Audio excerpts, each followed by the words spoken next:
তোমাকে নিয়ে কে কী ভাবলো সেটা তার পার্সোনাল ব্যাপার। তুমি তোমার মতো করে সাফল্যের দিকে এগিয়ে যাও এবং ওই নিন্দুকে মানুষগুলিকে তোমায় নিয়ে ভাবার আরও ভালোভাবে সুযোগ করে দাও। ব্যক্তিত্ব বিসর্জন দিয়ে কারো প্রিয়জন হওয়ার চেয়ে ব্যক্তিত্ব নিয়ে একা থাকাই শ্রেয়। যে নিজে হেরে অন্যকে জিতিয়ে দেয় তাকে হারানো সবচেয়ে মুশকিল।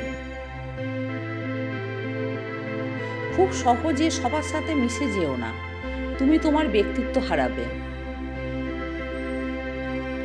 জীবনে চলার পথে পা ফেলো খুব মেপে মেপে, কারণ ভুল জায়গায় পা পড়ে গেলে পিছলে যাওয়ার ভয় থাকে।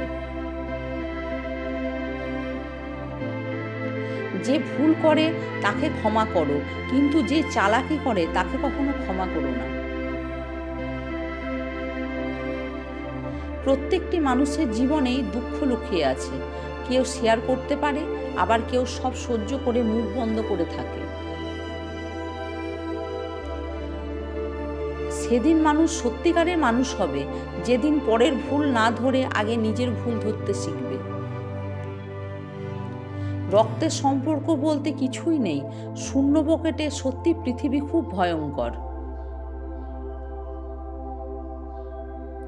কথায় কথায় যারা অপমান করে আর প্রতিবার মেসেজে সরি লিখে পাঠায়, তাদেরকে কখনো বিশ্বাস করো না। যতবার বিশ্বাস করেছো ততবার ঠকেছো, দোষটা তোমার, কারণ তুমি তাকে ঠকানোর সুযোগ দিয়েছ। কিছু উচিত কথা বলা মানুষগুলো এখনো উচিত কথা বলে বলে অনুচিত মানুষগুলো নিজেদের যোগ্যতা বুঝতে পারে। কেউ ব্যস্ত নয়, সে তোমাকে চায় না তাই ব্যস্ততা দেখাচ্ছে, এটা মাথায় ঢুকিয়ে নাও। যে তোমাকে কখনো ভালোবাসবে আবার কখনো ইগনোর করবে, বুঝে নেবে সে স্বার্থপর, তোমাকে ইউজ করছে। সময় বদলে যাবে, কিন্তু আঘাত করা মানুষগুলোর কথা কখনো মোছা যাবে না মন থেকে, এটাই বাস্তব। একবার মন ভেঙে গেলে যতই ভালো সম্পর্ক হোক আর আগের মতো টান থাকে না। সাফল্যের স্বপ্ন দেখে ঘুমিয়ে যাওয়াটা এক জিনিস, আর স্বপ্ন দেখে জেগে থেকে তার দিকে এগিয়ে যাওয়াটা আর এক জিনিস, কারণ তাতে জয় সুনিশ্চিত।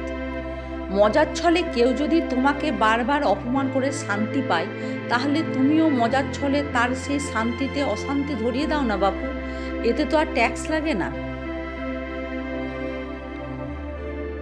ভিডিওটি যদি ভালো লেগে থাকে লাইক শেয়ার কমেন্ট করে পাশে থাকার অনুরোধ রইল বন্ধু। ভালো থাকুন, সুস্থ থাকুন, নমস্কার।